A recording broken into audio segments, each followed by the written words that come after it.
Hemos casi ya a punto de terminar esta parte de este león. Habíamos dicho, ¿no?, que ataca a los crucificados. Solamente resumiendo, una de las cosas que Dios nos pide es vivir crucificados. Y vivir crucificado implica depender de Él, no tener la carne en la vida. Y si la vivo en la fe del Hijo de Dios. O sea, cada día para nosotros es un día difícil. Y al enemigo no le gustan los crucificados. Entonces el león ataca a los crucificados, tal como lo hemos visto en la lección anterior. Cuando dice, ¿no ve?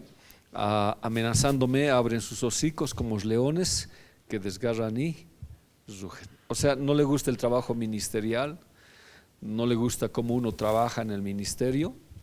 Y habíamos dicho que el aspecto principal de este león era hacer sentir gusano, ¿se acuerdan? Y de pronto uno se siente gusano cuando falla en el ministerio, cuando algo ha cometido o algo ha pasado. Y Jesús, dijimos, ¿no?, llevó eso en carne propia. Y Jesús dijo, mas yo soy un gusano y ya no un hombre, los hombres de mí tienen vergüenza y el pueblo me desprecia. Siempre la vida, ya hemos avanzado, solamente quiero un poquito hacer una retroalimentación. Siempre en la vida tenemos fracasos y momentos difíciles y a veces uno se siente gusano, se siente que ha fracasado, se siente que no es más, pero la Biblia dice que Jesús pagó ese precio. Y lo que nosotros vimos en esa clase es que este león ataca justamente estas partes de las emociones. Ataca las partes muy nuestras, ¿no?, que son emocionales, y nos deja muy mal. Pero el Señor lo venció en la cruz del Calvario, cuando vimos en Isaías 56, dice, ofrecí mi espalda a los que me golpeaban, mis mejillas a los que me arrancaban la barba, y ante las burlas y de los escupitajos no escondí mi rostro. Hay una palabra en el griego que se llama hupomoné, ¿ya? En el traducido al español es paciencia.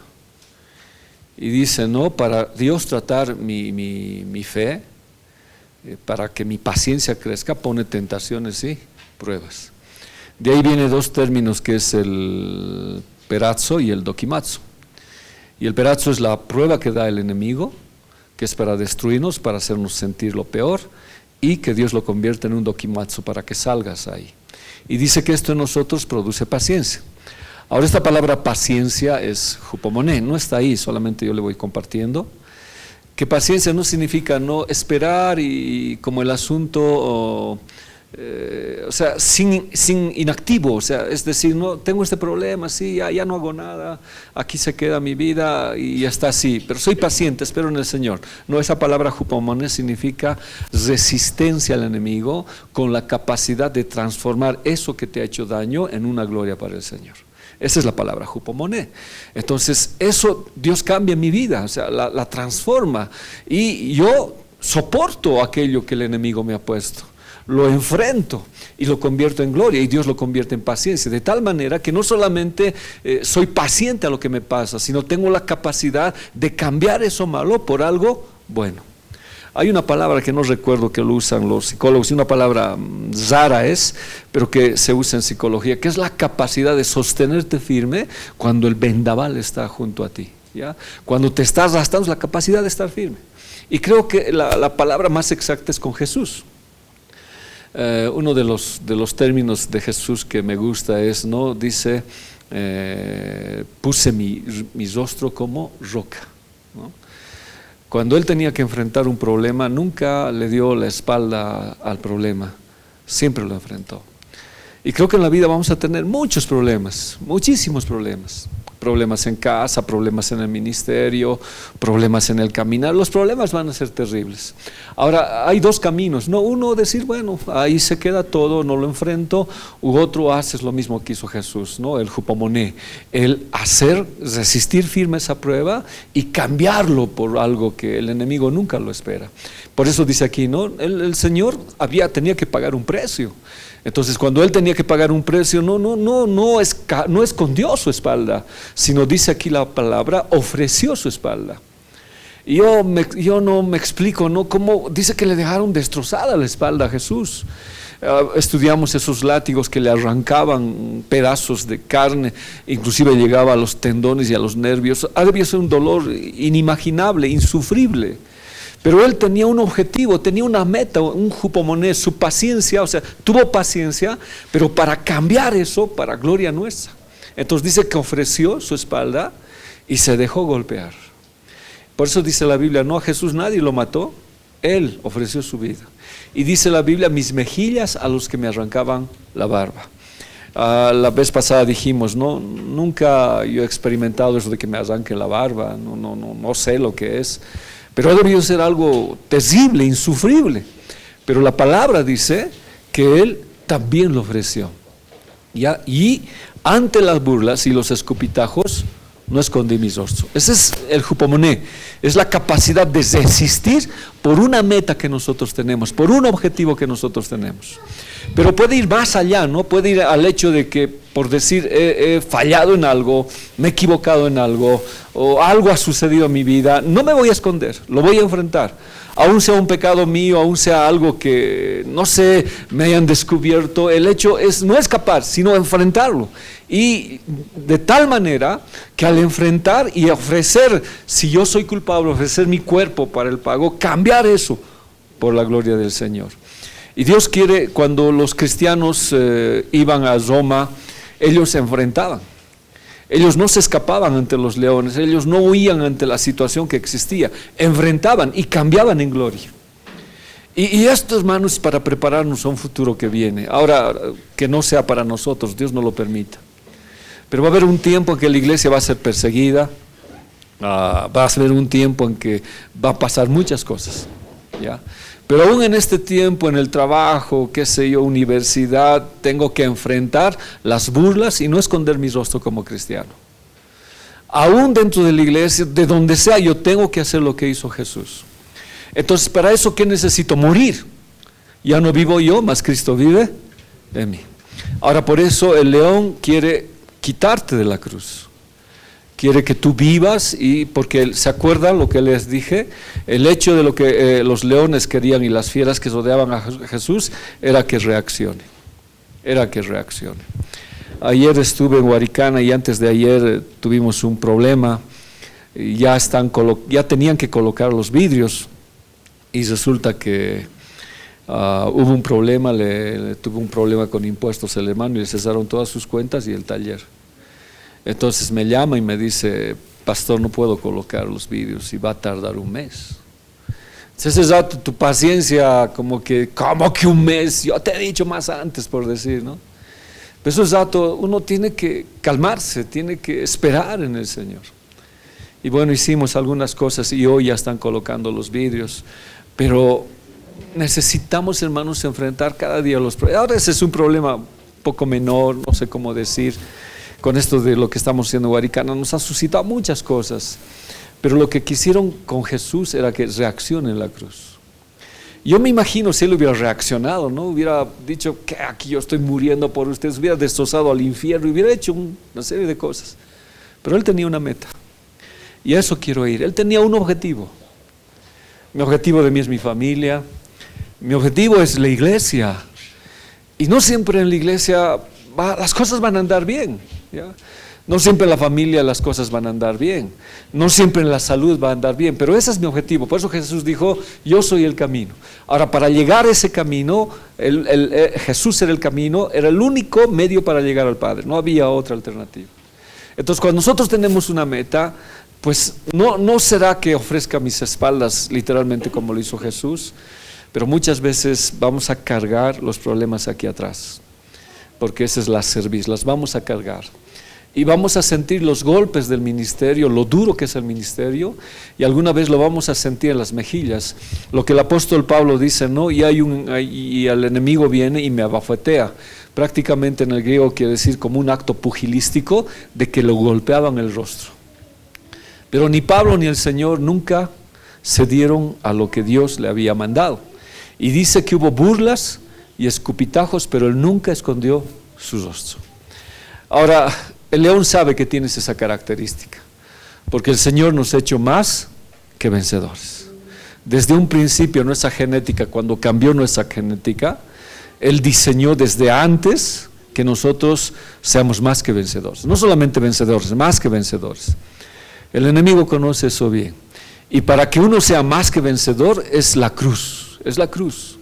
Entonces, cuando uno vive en la cruz, sabe aguantar, sabe soportar, porque ya no vivimos en la carne, sino en la fe, el cual nos amó, dice.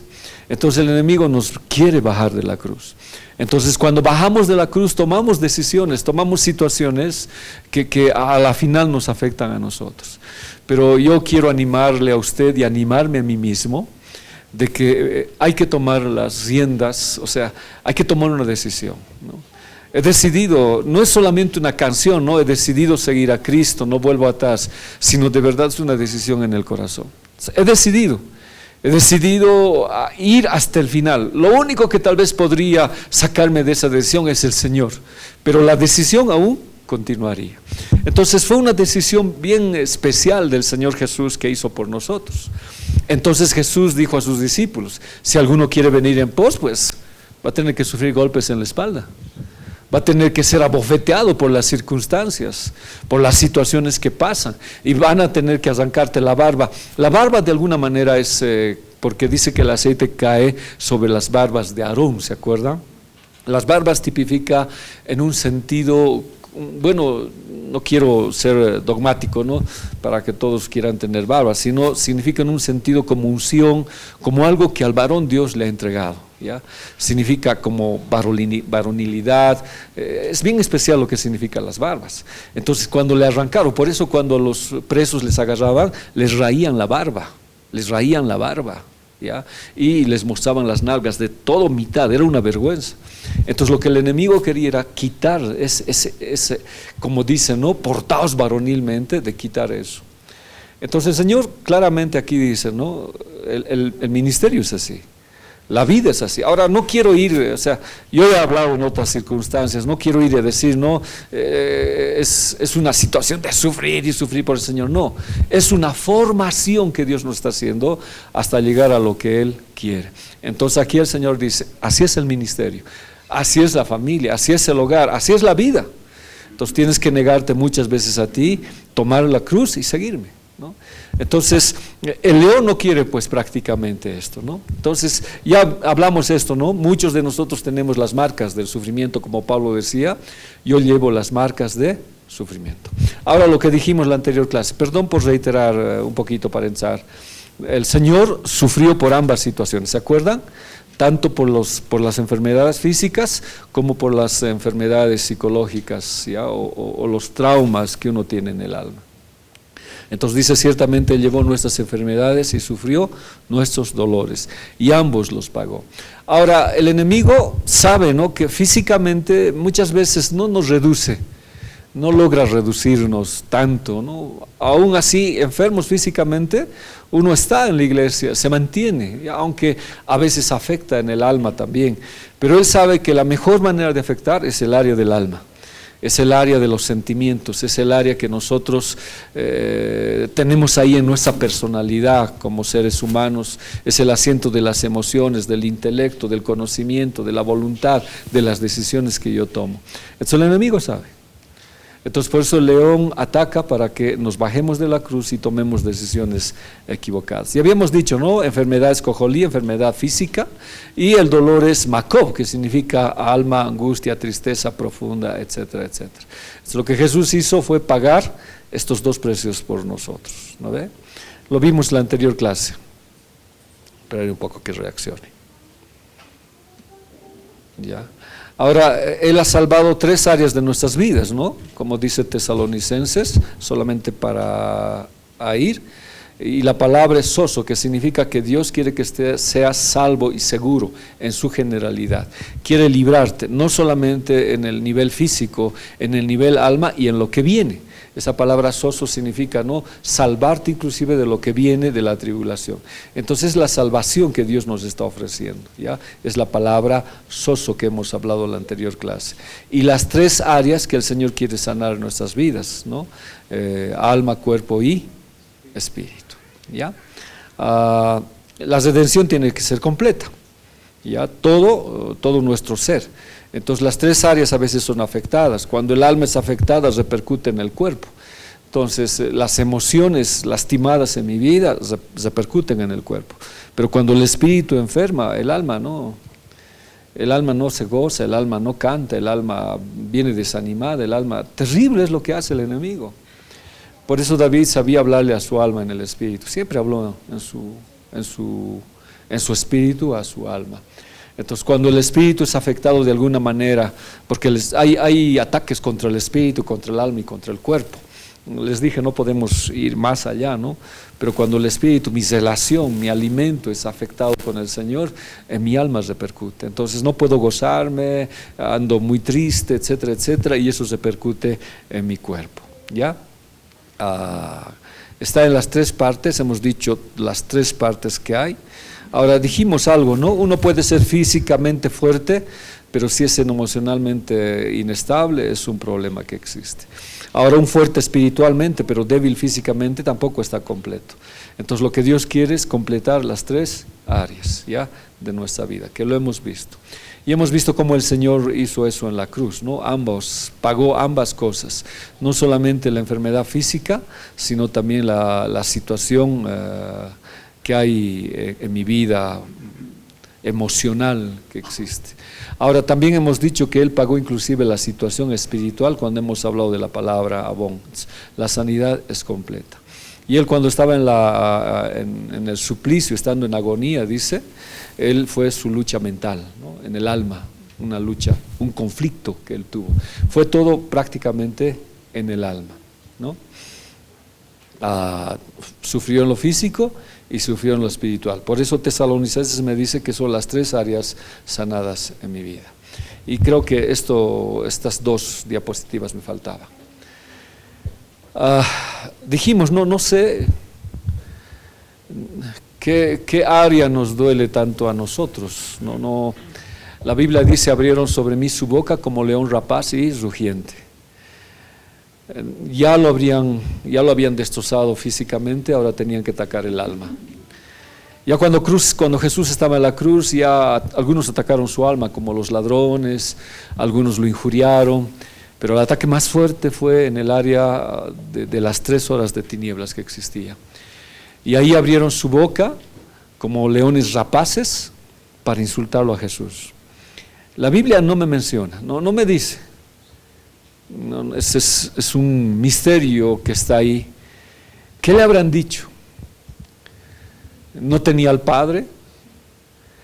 ¿Qué es lo que el mundo demoníaco, porque descendió el mundo demoníaco en esas 3 horas? ¿Qué improperios, qué insultos, qué le habrán dicho? Estás muriendo en vano. No sé, no me imagino. Y por eso decía, ¿no? Una de las cosas que Satanás usa es el hablar. Y usa el hablar de otras personas para destrozar nuestras vidas, ¿no? Y un hablar que no es correcto.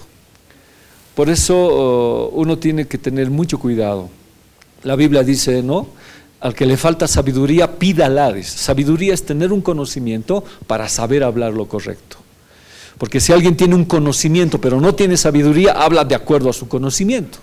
Pero la sabiduría es tener ese conocimiento más la sabiduría de Dios y hablar correctamente. Y a veces nosotros podemos escuchar gente que habla sin razón, con conocimiento, un conocimiento X, ¿no? Pero sin sabiduría. Entonces en ese conocimiento yo puedo hablar de Juanqui, por decir, pero es mi conocimiento, pero yo no tengo sabiduría de Dios. La sabiduría es lo que Dios me da para hablar lo correcto de Él. Y puede ser que yo esté hablando algo mal por un conocimiento intelectual que tengo yo del asunto, pero no sé más adentro. Entonces la sabiduría es, no me imagino lo que le habrán dicho a Jesús. Y esa palabra es no, querían arrancarlo a pedazos, ¿ya? Querían mantenerlo ahí y que Él no cumpliera esa situación, su misión en la cruz. Aunque dijimos, Él no sabía, no conocía. La palabra rugiente, hemos dicho, significa gruñir, vociferar, ¿ya? Ansias de devorarlo. Querían que ocasione algo, ¿no? Esa fue la batalla de Jesús en la cruz. Por eso dice la Biblia que estamos crucificados con Cristo, ¿ya? Ahora, si Satanás hubiera sabido la victoria, nunca él hubiera atacado a Jesús, porque fue una victoria con nosotros. Y esto es lo último que nos faltaba. Y esto es con esto vamos a empezar al otro león. Nuestra victoria es la oración. No sé cómo será la oración de usted. No sé. Tampoco usted sabe cómo es mi oración. El otro día alguien me confrontó por una situación, por un problema existente, y me dijo, muchas cosas. Y entre lo que dice, muchas tenían razón en conocimiento. Pero él o esa persona que yo estoy hablando no sabía cómo yo busco al Señor y cómo le pido que me ayude.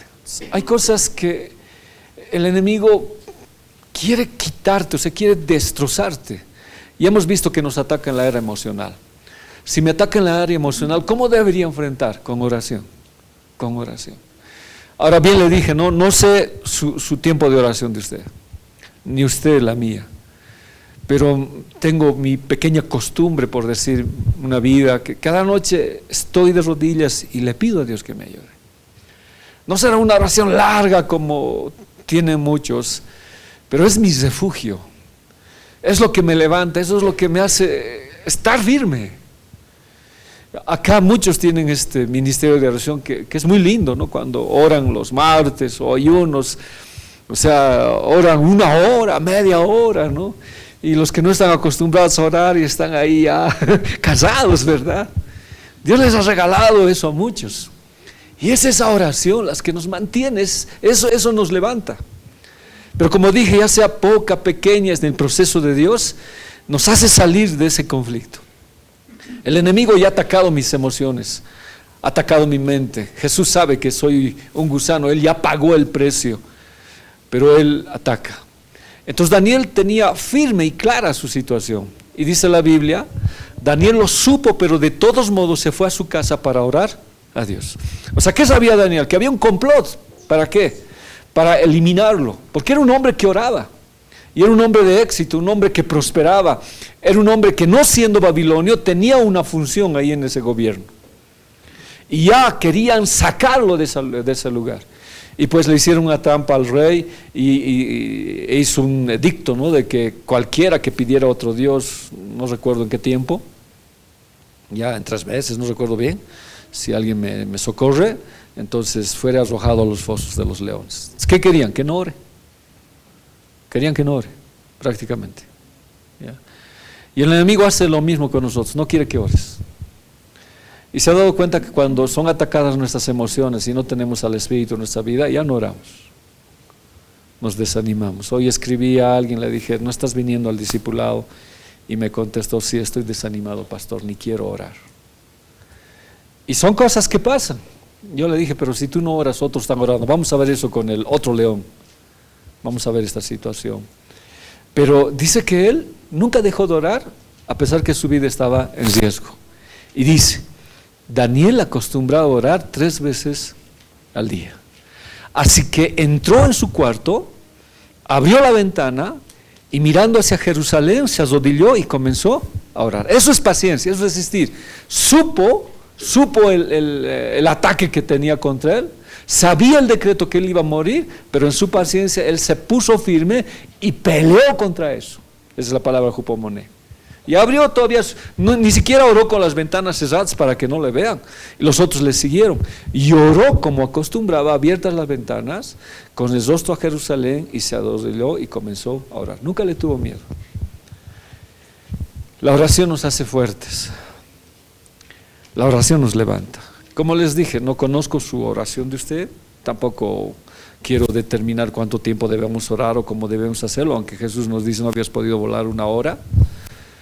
Pero aún sea poca, como lo decía Pedro, sálvame, esa oración nos salva.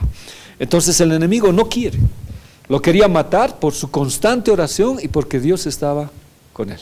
No quería. Es una manera de lidiar con esto, es orando.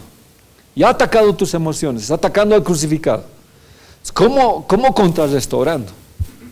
Y la Biblia nos habla de 3 oraciones: acciones de gracia, peticiones, intercesiones y la oración por los gobernantes. O sea, no es cualquier oración, ¿ya?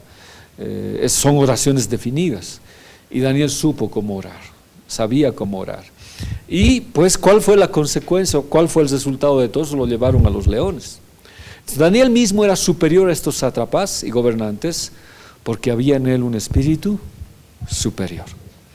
Y uno se pregunta, ¿no? ¿Qué hay en nosotros cuando vienen las pruebas? ¿Qué hay en nosotros cuando somos golpeados? ¿Qué hay en nosotros cuando de verdad tenemos un ataque fuerte del enemigo? ¿Tienes un espíritu inferior o tienes un espíritu superior?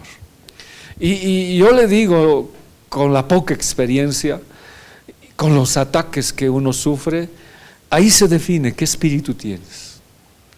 Ahí se define cuál es tu comunión o tu situación con el Señor.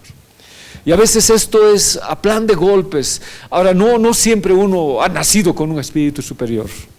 Eso es formación de carácter, formación de entereza, formación de cuando hay un problema, pararte y seguir. No, pararte y seguir. A veces creo que yo he sido muy crudo con mis hijos, de decirles, no, cuando ya has llorado, ahora tienes que continuar. He llorado yo junto con ellos, pero basta de llorar, ahora hay que seguir, tienes que enfrentar, y yo debo enfrentar. Un espíritu superior es no tenerle miedo, a pesar de las consecuencias que van a ocurrir. O sea, no parar, no decir, aquí paran las cosas, no, hay que seguir. Ese es el ejemplo de Jesús. Jesús nunca le dio la espalda a su misión, nunca. Ahora, pero como le dije, no nacimos todos así, o sea, no es que todos nacimos con un espíritu superior. Sí tuvimos problemas.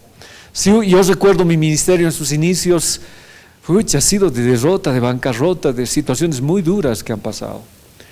Y creo que si contara cuántas veces he querido dejar, o alguna vez he dejado el ministerio, me fue muy mal. He aprendido ahora a pararme y seguir, a pararme y seguir. Sé que algunas veces duele por las cosas que suceden, pero he aprendido. Y tengo que pararme y seguir. Entonces, esto es una formación que Dios hace en nuestras vidas. Como les dije, es algo que poco a poco va a hacer el Señor. Y una de las maneras de tener un espíritu superior es orando.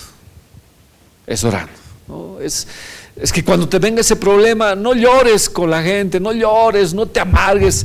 Ponte de rodillas y descarga tu corazón y amargate con el Señor. Y dile lo que te ha sucedido, dile lo que ha pasado, dile que te sientes gusano y el Señor, ¿qué te va a decir? Pues ya mi hijo Jesús ya fue gusano por ti. Entonces eso te va a levantar y cada vez tu espíritu va a ser superior. Y Dios te va a colocar en esos lugares que siempre son para ti, siempre lo ha puesto para ti. Ya les dije, ¿no? Cuando yo fui pastor, tuve proyectos bien grandes. Mi primer proyecto era tener una iglesia con una capacidad de 3,000 personas en la parte superior y un proyecto de tener un ambiente grande para los jóvenes. ¿Qué pasó? Quebré totalmente, me fue mal, muy mal, me ha ido mal, pésimo. Yo no sabía que Dios tenía sus grados de formación en mí. Producto de eso es que perdí mi casa y perdí muchas cosas, producto de esa situación. Pero Dios me enseñó a siempre ponerme firme, a siempre pararme, a siempre estar constante. Y algo que recién mi hijo le riñó a mi otro hijo, ¿no? Le dijo, estaban ahí, estoy construyendo una casita, todos los días casi voy como a mi trabajo ahí en las mañanas. Entonces le dije a mi hijo, no, tenemos que ir a trabajar, hijo, le dije, y a Pablo también, un sábado vamos a ir a trabajar. Entonces Pablo dice, no papá, yo ya con ya estoy construyendo 3 casas, me dice. Así le digo, y a mi Jamín, son changos, ellos no han construido la primera casa, dice. Y yo recuerdo que cuando empecemos a construir la iglesia de Viacha, empecé a construir mi casa. ¿Ya? Y fue a la par, mientras se estaba haciendo la casa. Y cuando, por los problemas existentes, empezamos a construir lo que es Huaricana, a empezar a levantar los cimientos y todo eso, y de ahí viene lo que construimos. Viacha, cuando salí, es lo que construimos ahora en Viacha, lo que estamos haciendo, todos los cimientos, y empezamos a construir esto de... no, es al revés, está bien, Huaricana. En Huaricana hemos empezado, entonces Dios nos bendijo con la casa que estamos en el Alto, fue una bendición. Y ahora estamos construyendo Viacha, en los cimientos que queremos Dios mediante vaciar septiembre, y estoy construyendo la otra casa. Entonces Pablo decía, no 3, y yo pensaba y decía, cierto. Es que cuando tú trabajas para Dios, sea como sea, Dios te va a bendecir, pero uno tiene que tener un espíritu fuerte para sostener los problemas que existen. Juanqui se debe recordar, esas veces querían quitarnos los terrenos, vinieron, tuvimos que dormir, y alguna vez le dije, no fue la primera vez que yo escribí por WhatsApp, auxilio, socorro, me quieren matar, ayúdenme, oración, porque aparecieron los loteadores, y estaba asustado, y dormimos en carpas, yo y mi hija y mi hijo, no recuerdo quién, pero teníamos que tener un espíritu superior. Y hermanos, por eso al enemigo no le gusta que ores, y va a ser lo mismo que hace con Daniel. Daniel 6:7 dice, los ministros y los sátrapas acudieron precipitadamente al rey y hablaron así: viva eternamente el rey Darío. Todos los ministros del reino, los prefectos, los sátrapas, los familiares y los gobernadores se han puesto de acuerdo para que el rey promulgue un edicto. Hermanos, el enemigo se ha puesto de acuerdo para derribar tu ministerio.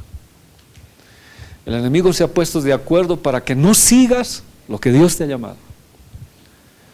Aquí se pusieron de acuerdo gobernantes, sátrapas, se han puesto de acuerdo para que Daniel, ¿qué no hiciera? Que no orara. Entonces no es cualquier guerra, no es cualquier situación de decir, no, esto es sencillo, no. Se han puesto de acuerdo y han hecho un edicto. Y se acuerdan cuando hemos estudiado a Jezabel, le quitó el anillo a Acab, y ella era la que firmaba los decretos. Y en sus decretos, ¿qué estaba? Matar a Nabot, la viña que es la iglesia, estaba eliminarlo a Elías, y estaba eliminar a todo lo que sea los hijos de Dios. Por eso dice Dios que en los últimos tiempos Dios va a mandar el espíritu de Elías para combatir estos decretos y estas leyes que el enemigo tiene en contra de nosotros. ¿Qué sigue diciendo? Y ponga en vigencia una prohibición, a saber, todo el que dentro de los próximos 30 días dirija una plegaria a cualquier dios u hombre que no seas tú, rey, será arrojado en el foso de los leones. Perdóneme por favor, no soy profeta, pero podemos profetizar. 30 días tendría que hablar de muchas situaciones, pero quiero ir al grano en esto. En este tiempo hay un decreto del enemigo, en las tinieblas hay un decreto de que va a hacer cualquier cosa para bajarnos del ministerio y que no busquemos al Señor. Estos tiempos van a ser difíciles, pero no como los de la tribulación, porque hoy todavía somos más que vencedores en Cristo Jesús, y la oración va a ser capaz de cambiar estos decretos. Y es por eso que Daniel, ¿qué es lo que hace? Va, es arrojado, y no le impiden que él ore, y ningún león le hizo daño. Aquí es donde termina ese ataque del león al crucificado, ¿ya? Entonces por eso con Gálatas hemos dicho, no, ya no vivo yo, mas Cristo vive en mí. Lo que ahora vivo en la carne, lo vivo en la fe del Hijo de Dios, el cual me amó y se entregó a sí mismo por mí. Entonces hoy tengo clara la figura. Yo creo que estamos creciendo. Si estoy enfermo, tengo problemas económicos, no sé, cualquier situación, yo sé que es un ataque del enemigo. Pero como hoy decía en la oración, yo también sé que todo ayuda a bien. Yo sé. No pensé aguantar este invierno aquí. De verdad que no pensé, porque yo me paralizo en estos meses de invierno. Pero había algunas situaciones que hacer en Viacha que sí tenía que quedarme, sí o sí tenía que quedarme. Y le agradezco a Dios porque sé que todo tiene control y sé que se puede salir con Él. Todo ayuda a bien. Pero algo que quiero, hermanos, para finalizar, no permitas que el enemigo te baje de la cruz y no permitas que Él te quite la oración. El ministerio que Dios nos ha dado, no te ha dado el hombre, no te ha dado el diablo, no te ha dado nadie fuera de Dios, te lo ha dado Él, porque cree que sí puedes hacerlo.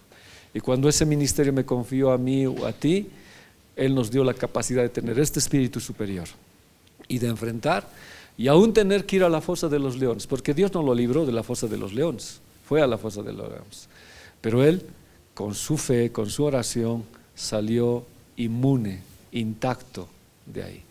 Alguien dijo, no, es que a los leones les gusta la carne y Daniel no era nada carne, dice, no era espíritu. Si fue así, amén. No, si fue así, amén. Entonces son luchas que tenemos. Ahora vamos a ver otra lección, avanzando. Ya muy bonitas, de verdad, han estado las lecciones que el Señor nos ha dado. Vamos a hablar restaurando el ministerio. Desde hace rato estábamos, ¿no ve? Resucita el joven, resucita, así como es, estábamos. Si resucita o no resucita. Voy a esperar, por favor. ¿Lo tienes de ahí? Si no, Leito. Estoy intentando y no me da. Ya. Gracias, Leo. Fue duro conmigo, me duele.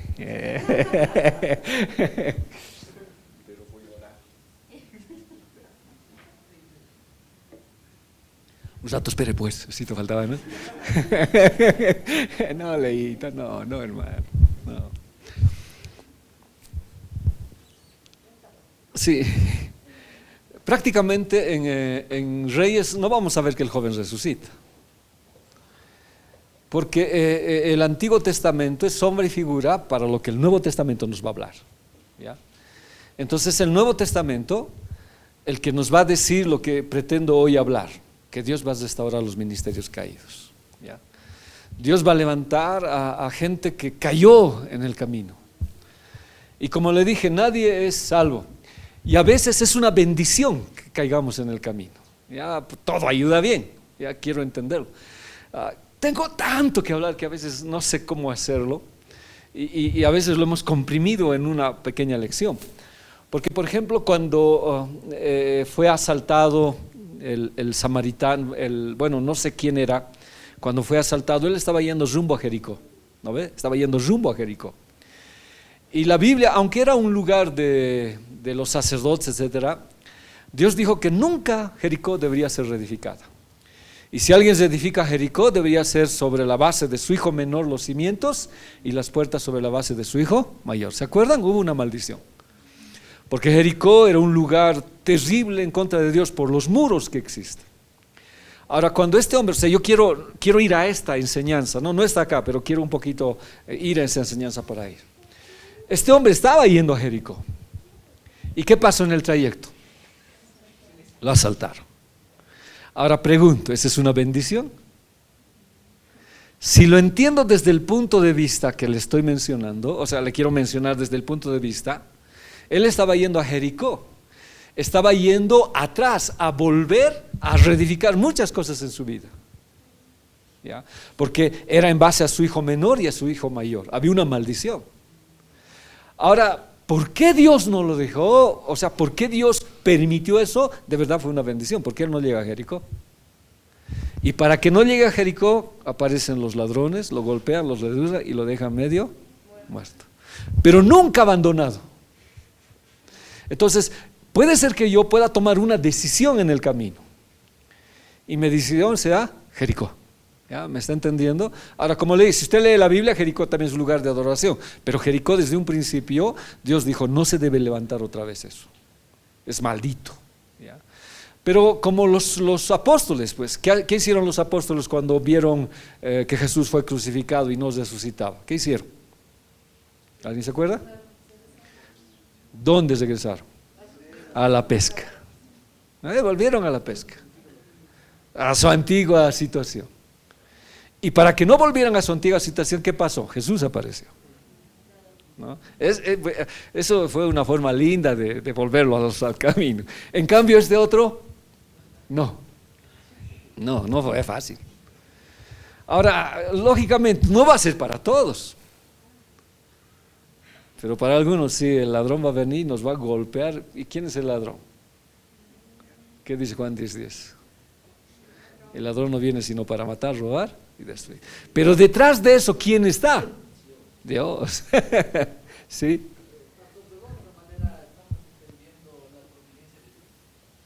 ¿Qué llamas providente?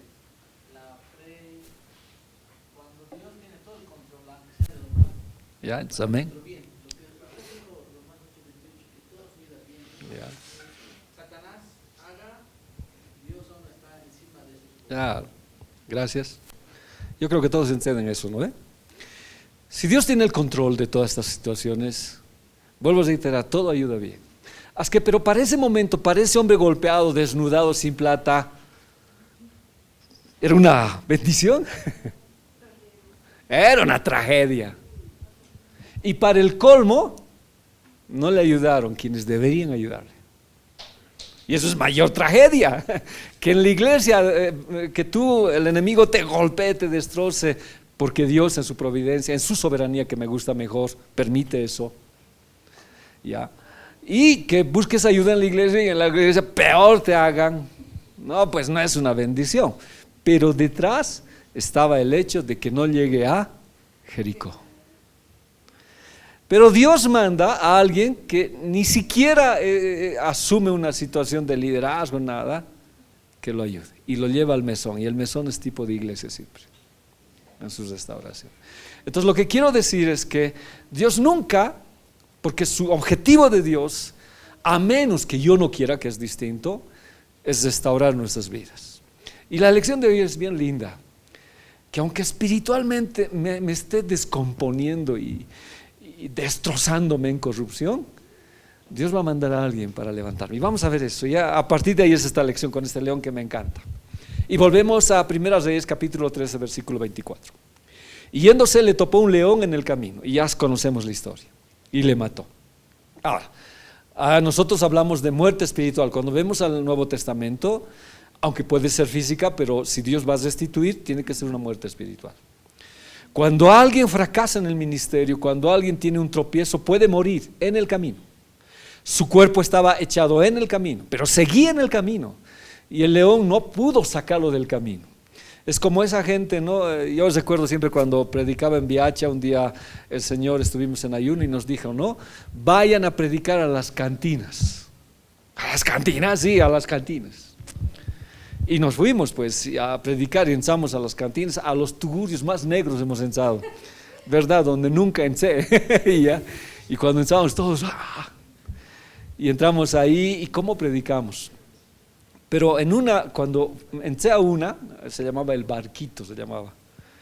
¿Ya? Cuando entramos a ese lugar, el dueño del bar se convirtió, pero cuando encontramos a dos personas borrachas cantando, y cantaban llorando. Aunque estemos corruptos y destrozados por el interior, hay algo que Dios todavía tiene para levantarnos. Hay algo que tiene. Y cuando les hablamos a ellos del Evangelio, aún así en el estado que estaban, cómo lloraban y se quebraban delante del Señor. Ahora había un problema, lógicamente, situaciones que existían. Y vamos a ver, ¿no? Gente así que dejó el camino, les queda algo. Están tendidos, pero siguen en el camino. El león no los ha podido sacar del camino, siguen en el camino. Su cuerpo estaba echado en el camino y el asno estaba junto a él, ya sabemos por qué. Y sabemos por qué el león estaba junto al cuerpo. Recordemos la lección. Caído en el camino. La palabra camino en el Antiguo Testamento es derek, significa conducta, misión, viaje, ¿ya? Forma acostumbrada de conducirse y comportarse en la vida, ¿ya? Eso es camino. Entonces, ¿cómo yo me conduzco? ¿Cómo me comporto? ¿Cómo me conduzco en la vida diaria? Eso es camino. Pero yo voy a quedar más claro cuando Jesús dice esto. Jesús dijo, yo soy el camino. Entonces, ¿qué estaría diciendo? ¿Qué estaría diciendo? Asociando esas dos. Ya, pero ¿cómo me conduzco? Es Jesús. Él es el camino. ¿Cómo me conduzco? ¿Cómo es mi vida? ¿Cómo me comporto? Entonces al enemigo no le gusta cómo te conduces. ¿Cómo te conduces? ¿Cómo caminas? ¿Cómo es tu manera de caminar? Yo estoy hablando ahora no del grupo Monet, la capacidad de resistir, pararte. No le gusta al enemigo. Va a quererte arremeter, va a querer que quedes postrado en el camino. Y Jesús dijo, yo soy el camino y la verdad y la vida. Y yo soy el único, o sea, no hay varios caminos. No es como dicen, no todos los caminos conducen a Roma, no. Jesús dijo, yo soy el camino. Nadie viene al Padre si no es por mí. Yo soy el único camino, no hay otros caminos. ¿Ya? No hay otros caminos. Y en este camino para llegar hay que conocer la verdad y esta verdad nos va a llevar a la vida eterna. Pero para llegar a la vida eterna por esta verdad, Jesús es el camino. Y cuando yo lo conozco a Él, es mi manera de comportarme, de conducirme. Yo les pregunto, ¿cómo eras antes de no conocer al Señor? ¿Cómo era tu vocabulario? ¿Me pueden dar un ejemplo? Yeah. No, ¿cómo era pero tu vocabulario? ¿Cómo hablabas? ¿Cómo te conducías? ¿Perdón? ¿Sin qué? ¿Sin licencia? Sí, ¿no? Sí. Aunque yo nací en una familia cristiana, casi nunca he hablado de disparates. ¿Alguna vez me escuchó aquí? No, y te hayas reñido. Así. Entonces, no, pero sí he conocido a gente que ha sido así. David conoció al Señor a sus 12, 13, 18. Entonces, él llegó chileno con una verba increíble. Él llegó, ¿no? Es floridos, ¿no? Los chilenos su lenguaje. Pero cuando conoces al Señor, ¿qué pasa? ¿Cambia o no cambia? No es como dice un lavado de cerebro, es una psicosis colectiva, y por eso, no, esa psicosis colectiva, ¿cuántos años está durando? De verdad Cristo ha venido a nuestra vida. Ha cambiado nuestra manera de conducirnos, nuestra manera de caminar, de hablar, o sea, cambió todo. O sea, al enemigo no le gusta eso. Es que quiere tenderte en el camino, ¿ya? Por eso Juan nos dice eso. Ahora, en el Nuevo Testamento la palabra camino es jodos, o jodos, que significa progreso, porque la única manera de progresar es Jesús. Él es el camino, es mi rumbo de vida, es mi manera de pensar o proceder. Ahora, generalmente cuando uno inicia el camino, ¿cómo inicia? No sé cómo ver, no sé si está bien la pregunta. La primera vez que estuviste, porque ¿qué es el? A ver, esta más leeremos, ¿qué dice? Y pidió cartas para las sinagogas de Damasco, con el fin de obtener permiso para llevar presos a Jerusalén a los hombres o mujeres que encontrase seguidores ¿de qué? Del camino. Entonces, ¿quién es el camino? Jesús. Pero ese camino, ¿qué provocó en nosotros? Un cambio de conducta, un cambio de verba, un cambio de proceder, un cambio de pensar, ¿no? Nos produjo un cambio total. Ahora, lo que sigo diciendo. Cuando nosotros empezamos las primeras veces en la iglesia, ¿cómo empezamos? ¿Así? Pero, a ver, ya. Ya, pero está bien. No todos tropezamos rápido, ¿no? Pero ¿cómo fue tus ánimos? ¿Había algo imposible? ¿A qué hora llegabas a la congre? ¿Cómo estabas? ¿Qué exigías? Más alabanza, ¿no? Estabas listo para todo. Gracias a Dios, todos los que han llegado han seguido el discipulado y mantenemos todavía eso. Entonces, yo cuando conocí al Señor, fui loco, yo sí que estaba loco, me he ido de misiones, he hecho, ¿qué cosas no he hecho? He esperado irme en el barco para irme a otros países, ¿qué no hice? He dejado todo. Mi conducirme era ese. El camino. A alguien no le gustó pues eso de conducirme. ¿Qué hizo? Me hizo tenderme en el camino. O sea, todos mis qué sé yo, mis sueños, lo que yo quería, de pronto quedaron tendidos en el camino. Frustraciones, sí. Frustraciones a nivel emocional, iglesia, todo eso pasó. Entonces muchos empezamos así. Por eso es que acá dice, ¿no? ¿Quién se levantó? Porque había un cambio, ya los creyentes estaban creciendo en Damasco, estaban proliferando y había una manera de conducta diferente. Los cristianos amaban, repartían sus cosas, vendían sus terrenos. Por esa conducta muchos recibían al Señor Jesús. Entonces Saulo dice que inclusive fue a pedir cartas, de tal manera que sacaba a los cristianos de sus casas, los arrastraba, porque no quería que haya ese cambio de conducta. No quería. Entonces dice la Biblia, ¿ya?, que pidió cartas para las sinagogas de Damasco con el fin de obtener permiso para llevar presos a Jerusalén a hombres y, o sea, sin distinción. Aquí había equidad de género total, nada. Dice que historiadores dicen que sacaba a las mujeres y permitía que las saquen de los cabellos, seguidores de Jesús. Y junto con ellos a sus niños.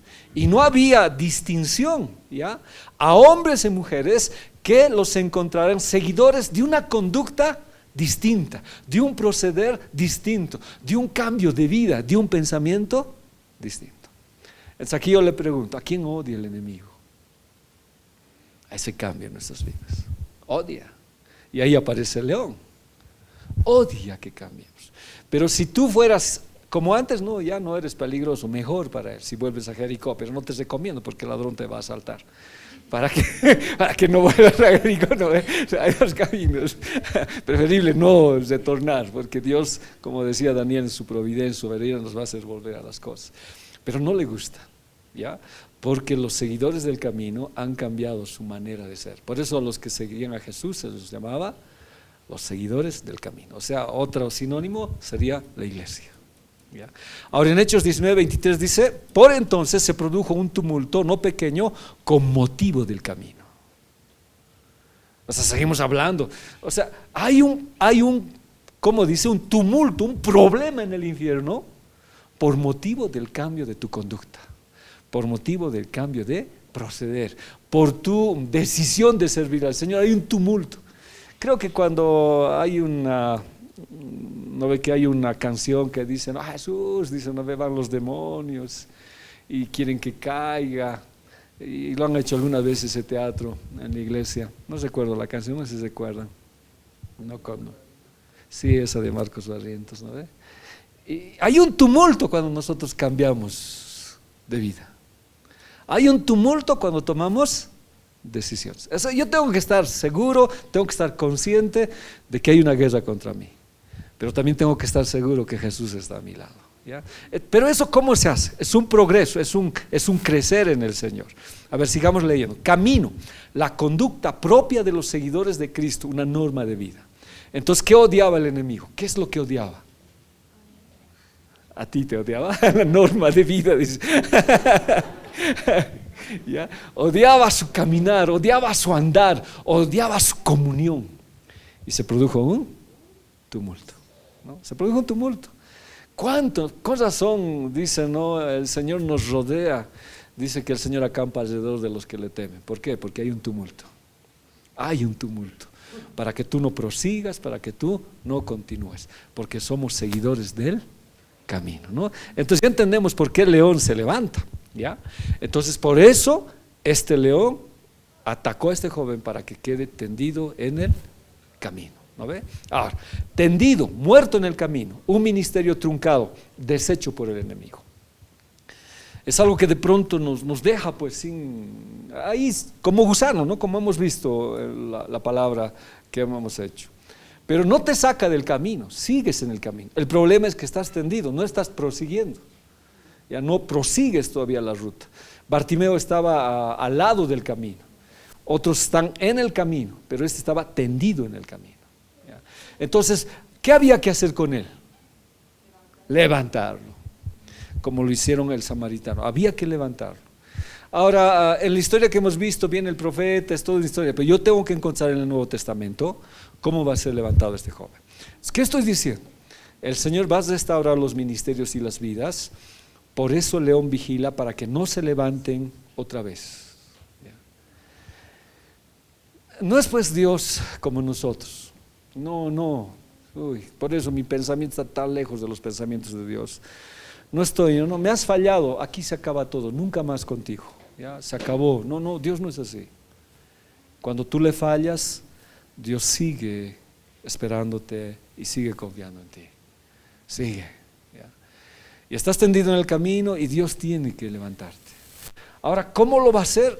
No lo sé. Mandará un samaritano, alguien que ni siquiera tú esperas, pero te va a levantar y te va a llevar al mesón y va a pagar el precio de tu restauración. Y Jesús lo hizo, ¿ya? Leamos lo que dice el Salmo 16:10, que es bien bonito. ¿Qué dice? Porque no dejarás mi alma en el Seol, ni permitirás que tu santo vea corrupción. ¿De quién está hablando esto? ¿De quién está hablando esto? De Jesús. Es un salmo mesiánico, el Salmo 16. David, su cuerpo había corrupción. Entonces no es él, no es él. Se dice que Jesús en los 3 días de muerte, su cuerpo no sufrió nada de corrupción. ¿Ya? Pero lo que está diciendo aquí el Señor es, cuando yo muera y baje al Seol, ¿ya?, tú no vas a permitir que yo me quede ahí, ni menos que mi cuerpo se corrompa. Me mostrarás la senda de la vida en tu presencia y plenitud de gozo. O sea, y era el plan de Dios, pues no era que Jesús se quede. El plan de Dios era levantarlo con el poder del Espíritu Santo para seguir la misión encomendada. Y hasta ahora sigue esa misión con nosotros, de llevarnos al Padre. Y Él cuando fue, dijo, no, voy a preparar lugar para vosotros, para que donde yo esté, ustedes también estén. Entonces, Dios fue levantado, Jesús fue levantado. Y si nosotros somos seguidores de Jesús del camino, también vamos a ser levantados. Entonces 1 Corintios 6:14 dice, y Dios que levantó al Señor, también a nosotros nos levantará con su poder. Ahora, el verso 11 dice, no, me mostrará la senda de la vida, o sea, la vida eterna. Entonces nos va a volver a levantar, porque Dios nos ha llamado con un propósito y un objetivo. Ahora, hay pues muchos que han dejado tendidos en el camino, no sé cómo estarán. Tenemos que orar. Y hoy vamos a ver esta situación de la oración. Tenemos que orar para levantarlos, para que sigan en el camino. Pero algo que Dios dice, no voy a permitir que se corrompa. No lo voy a permitir. ¿Ya? No voy a permitir que esté podrido, no, lo voy a guardar. Ahora, de este joven que estaba tendido en el camino, supongo que tampoco no ha debido, porque el león no lo pudo tocar, ¿verdad? No hubo descomposición. Un milagro de preservación. El cuerpo inanimado de Cristo fue guardado de corrupción durante 3 días y 3 noches. Ahora esto es tarea del Espíritu Santo. Aunque yo quiera corromperme, Dios no lo va a permitir. Y su Santo Espíritu puso su sello, pues no ve, el Espíritu Santo garantizó. Y hasta se va a volver enemigo, pero te va a devolver al camino. Ahora, la única condición para esto, de no estar así, sería decir yo no y rebelarme. Pero como tenemos el sello, yo creo que siempre vamos a esperar al Señor. ¿Cuántas sorpresas tendremos en estos finales de tiempo, gente, retornar al ministerio? Vayamos al primer ejemplo, que fue la figura del inicio de la lección, del primer jovencito resucitado, o niñas resucitado. Y vino uno de los principales de la sinagoga, llamado Jairo, y luego que le vio, se postró a sus pies y les rogaba mucho, diciendo, mi hija está agonizando, ven y pon las manos sobre ella para que sea salva y vivirá. Jesús estaba llegando de Gadara, y en Gadara le habían rechazado, pero llegando a Capernaum, no sé si es Capernaum, pero llegando a este lugar, ya le estaban esperando, y entre ellos estaba esperando ¿quién? Jairo. ¿Cuál era su problema? Su hija estaba agonizando. Ahora aquí hay algunas cosas bien interesantes. No solo agonizaba, sino que al final muere, y era una niña de 12 años. Y aquí es un problema bien interesante. ¿Quiénes están muriendo? ¿Quién está muriendo? Ya, pero ahora, a ver, trabajemos en nuestra cabecita. Los adolescentes. Los adolescentes están muriendo. Esta es una generación de verdad que yo ya cuento con jóvenes que están pasando una edad más madura cada vez, jóvenes más adultos, pero que cuando hemos iniciado muchos eran adolescentes. Y formarlos en la palabra y trabajar logró que se mantuvieran en las cosas del Señor. Pero aquí hay un problema. Y creo que este problema lo tengo en Huaricana. Aunque ahora desde que fue Mima han aparecido hartos adolescentes, pero mujeres. Y los adolescentes muchachos se nos ha perdido. No tenemos un maestro, por si acaso, Leo, te voy comunicando.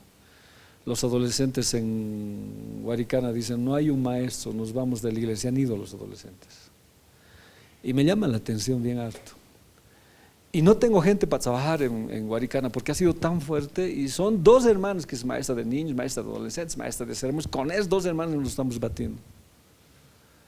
Y este es un problema, hermanos. Ahora, no solamente en la iglesia. ¿Dónde también es este problema? Pero ¿dónde más? En la casa. Terrible es la adolescencia. Terrible es la adolescencia. Entonces lo que Dios está queriendo es salvar ese grupo etario, ese grupo de jóvenes o de niños adolescentes. Según la Biblia, ¿cómo está esta niña? Agonizando. ¿Qué significa eso? Que está a punto de morir. Pero al final, ¿qué pasa? Muere. Muere. Ahora veamos algunas cositas bien interesantes, y de aquí vamos a ver esto en Marcos 5:35. Dice: mientras él aún hablaba, vinieron de casa del principal de la sinagoga, diciendo: tu hija ha muerto, ¿para qué molestas más al maestro?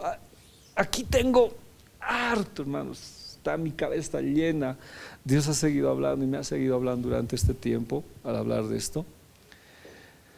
Hay un espíritu de incredulidad terrible. Vamos a ver que, por ejemplo, Jairo ya contrata plañideras y contrata músicos. Ya es como cuando en un funeral tenemos nosotros esa musiquita que hay, ¿no? Ahí tocando, ¿eh? ¿Qué sabemos? Alguien ha muerto.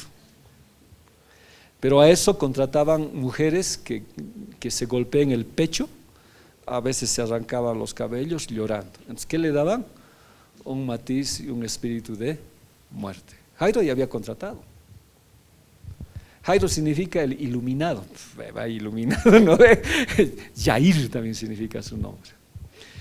Pero como es el iluminado y estaba tendido en el camino, estoy adelantando un poco, Dios tenía que levantarlo para hacer su obra. Entonces algo sucede en él, se entera de Jesús, y ya alistando la muerte de su hija va a buscarlo a Jesús. Por eso cuando llega a Jesús, ¿qué encuentra? Mujeres llorando, música fúnebre, y él los bota porque hay un espíritu de incredulidad, una atmósfera de muerte. Lo que el enemigo es que quiere que haya una atmósfera de muerte, incredulidad, para no levantar ese ministerio o para no permitir que se levanten los jóvenes adolescentes. Estoy hablando a nivel integral, general, donde yo estoy viendo. ¿Ya?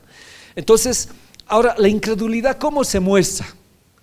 Él fue donde Dios. Una de las cosas que Jairo hizo fue arrodillarse.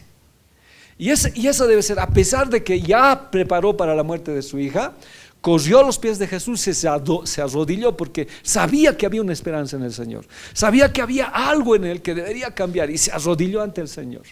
¿Ya? Y en el camino suceden varias cosas, ¿no? Lo convence para que vaya a su casa. Yo no sé, como les digo, miren, ya sería una prédica porque estoy dejando al lado mi lección inclusive. Si yo tengo un problema y aún está preparado el funeral, debo correr donde Jesús y arrodillarme y convencerlo que venga a mi casa, porque es el único que puede cambiar mi funeral en fiesta.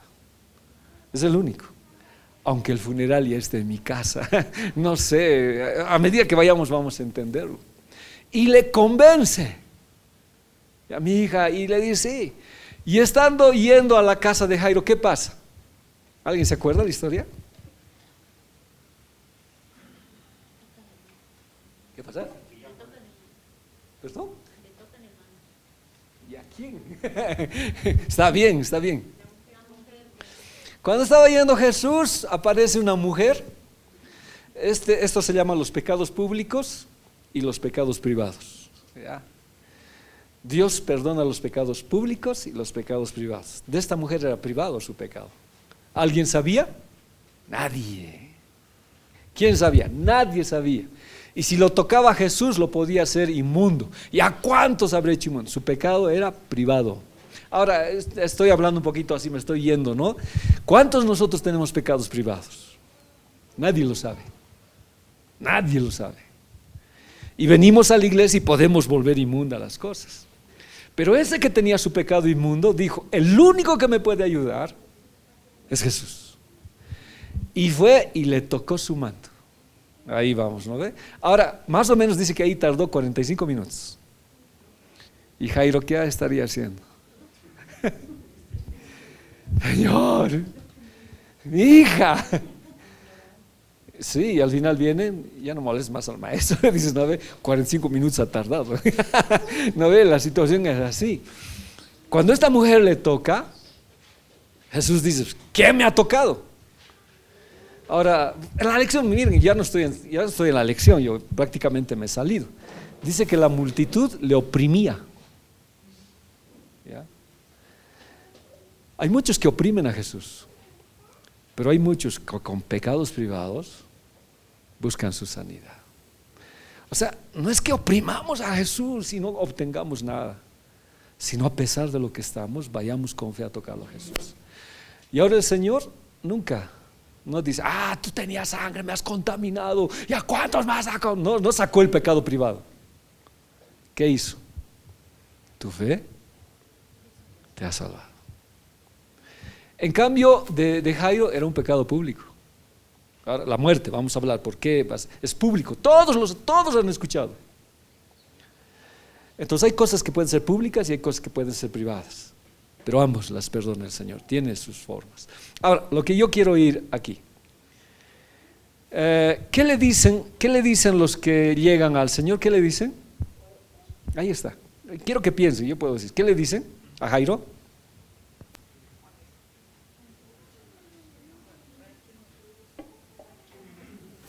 Vamos, hermanos. Daniel, estoy leyendo, ¿qué le dicen? Ya, pero hay una palabra clave ahí que quiero que ustedes me digan, de un espíritu de incredulidad. Ya, pero sigue habiendo una palabra ahí. ¿Cuál? ¿No seas Jaira? ¿Cuál? Vamos. ¿O no está? No, ahí está, sí. No, eso son excusas. ¿Cuál es la palabra clave ahí? ¿Dónde está el espíritu de incredulidad? No, la insistencia es fe, pues. No, esta es la palabra clave. ¿Por qué?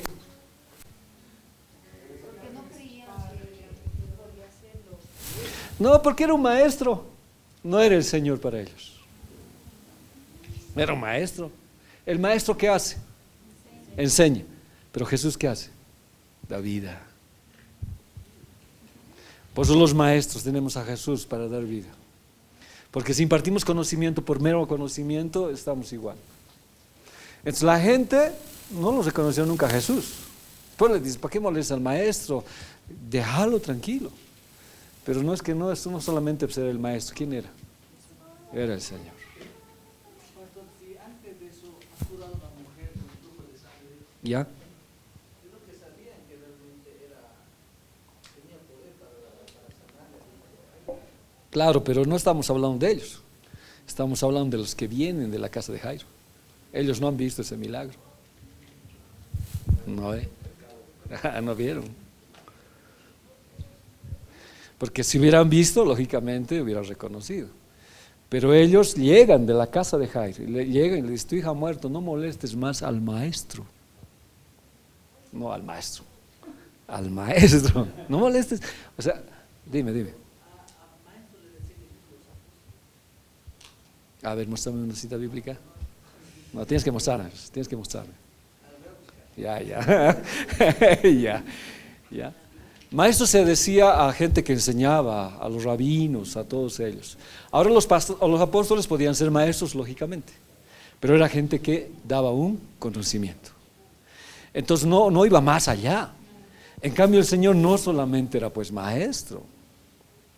Y hay varios que le dicen maestro, pero aquel que le conoce a Dios, ¿qué le dice? Señor, Jesús. Entonces, ¿qué había en la casa de Jairo? Mucha incredulidad. demasiada incredulidad. Yo me he salido de la lección, pero sigamos yendo, ya, sigamos viendo esto.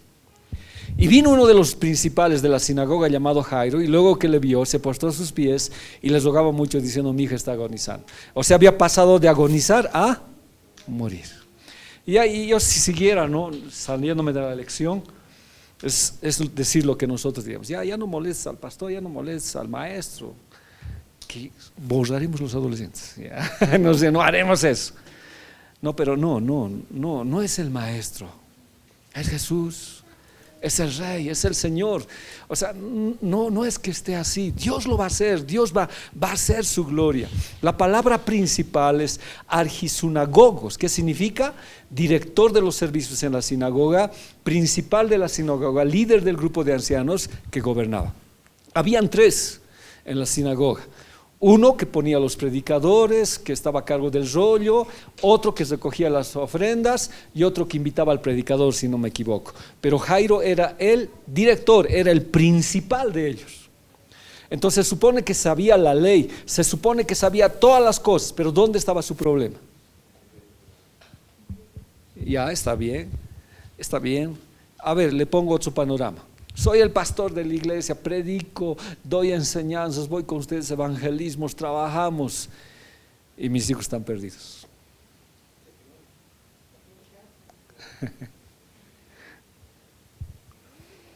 Es terrible eso, ¿no? Ya no escucho tanto. En mi tiempo había mucho el hecho de los hijos pastores. Se hacía campamentos hijos pastores. Se hacía situaciones de hijos con pastores, porque había un promedio general de que los hijos de pastores estaban perdidos. No escucho tanto ya, porque se hizo una campaña fuerte. Por eso hay una cita que dice, ¿no?, ¿de qué te vale ganar el mundo si pierdes tu alma? Y algunos dijeron, ¿de qué te vale ganar todo el mundo si pierdes tu familia? Y este es un problema, que ocuparme tanto en la obra me puede hacer descuidar, ¿qué cosa? Mi familia. Y aquí este hombre es el principal, es el líder, pero tiene un problema con su hija. Y su hija tiene 12 años. Era el principal de la sinagoga, organizaba los cultos, ya tenía el deber de preservar el orden, invitar a las personas a leer, a hablar en la asamblea. Él estaba a cargo de todo esto. Pero también se cree que él se opuso a Jesús. Su nombre significa Jairo, de origen hebreo significa iluminador, iluminado, Yair, él ilumina. Él estaba iluminado, pero su familia, su hogar. Y creo que uno de los más grandes fracasos en un líder es descuidar su familia. Es descuidar su familia. Y eso deberíamos cuidar. Y de pronto la etapa, a ver, no estoy yéndome por la hora. ¿Cuál es la edad de casamiento en los judíos, en las niñas?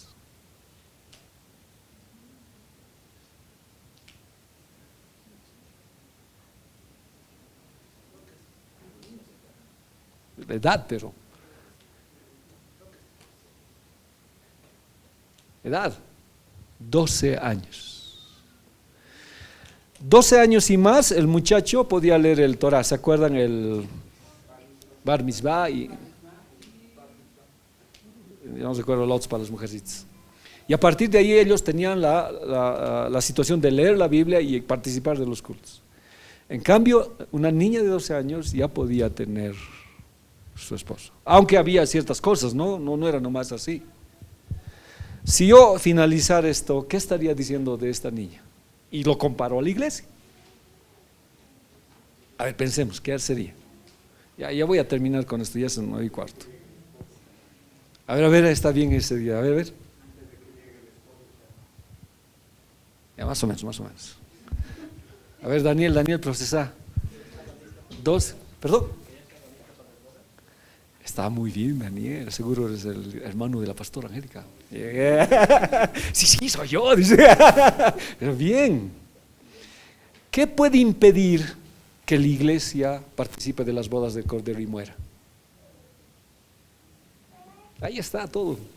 Juanqui, vamos. Dale. Vamos, Nati, tú puedes. Vamos, Joel. ¿Qué puede impedir? A ver, A ver, seguiremos. Los 12 años está lista para el matrimonio. Bajamos a 11 años. ¿Qué es? Niña. Entonces, ¿qué puede impedir que la iglesia se case con el Señor? Sea niña y muera. La iglesia puede ser infantil. La iglesia puede, sí, ¿no? La iglesia puede jugar en vez de estar. Sí, gracias. Gracias. No, está bien, ¿verdad? El Señor dice pues que algunos estaban jugando en las plazas, al casar, sí, muchas cosas. Y plaza en el hebreo quiere decir asamblea. Entonces, jugar en la iglesia puede significar que tenemos ¿cuántos años? Entre 11 a 12. ¿Quiénes serían los adolescentes? Todos nosotros. Y si jugamos, ¿cuál sería el final? Muerte. Pero Dios no quiere la muerte. Ya me adelantaba mucho para ir. Entonces Dios tiene que iluminarlo a Jairo. No le van a poner en vano su nombre iluminado, hay que iluminarlo. Y empieza a iluminarlo cuando hace ya contrata al sistema funerario y todo eso, porque ya va a morir. ¿Ya? Y contra toda situación, Dios le ilumina para que lo busque a su Hijo Jesús. Y desde ahí va a haber un camino de iluminación de Jairo.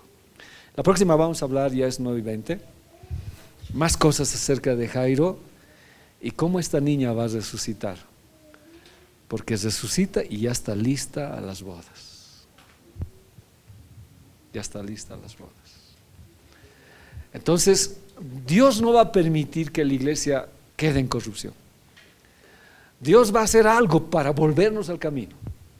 Y espero que nos sean ladrones, que nos dejen desnudos y nos vean, sino que haya otros métodos, tal vez, Dios ya lo sabe, que volvamos al camino. Ya les he dado la introducción casi, y las próximas lecciones vamos a ir más acerca de esto. Amén.